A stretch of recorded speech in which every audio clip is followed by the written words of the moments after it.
Het bestuur van het SKS Koetsjesielen wil in september een weekend lang wedstrijd zielen op het wetter bij Langwaar. Zo wil de SKS toch stilstaan bij het 74-jarig bestaan.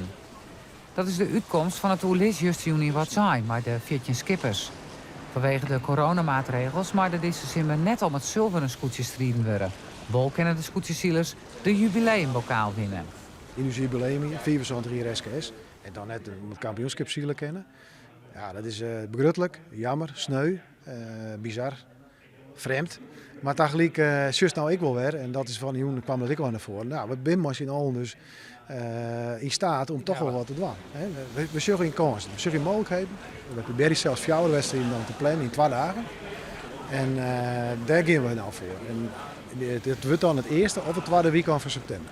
De skippers binnen blij dat er na alle gedachten dus toch zield worden dit hier. Spannend, ook voor debuterend skipper Klaas van der Meulen van Wat Zijn. Je kan natuurlijk als debutant zo'n je graag wat je er oefenen willen. Nou, en maar ja, ik zei van ja, puur voor het jubileum hier zou het natuurlijk fantastisch zijn dat we maar wel iets organiseren kunnen. Nou ja, en dat dat nou zou lukken, dat we wel een weekend hebben voor het geheel. Nou, dan moet je daar vol voor gaan. Nou, en hoop ik dat het lukt. Los van de regels in september, wat die dan ik maar wijzen mooie. Dus dat moet je maar elkaar. En dat is de conclusie al. Dus ik ben er vol achter. Traint is het dit hier nog net. En of er nog tijd is voor tarriedings, is ik nog maar de vraag.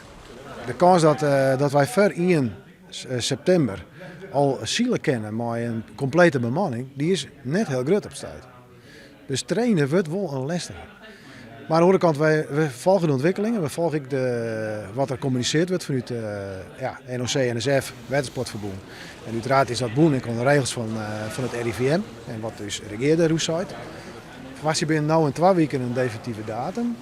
En binnen nu in 4 weken dat we echt wel makkelijk dus voor 1 juli wil we eigenlijk wel de beslissing nemen of we dat die eerste of tweede weekend of we dat terug in laten kennen.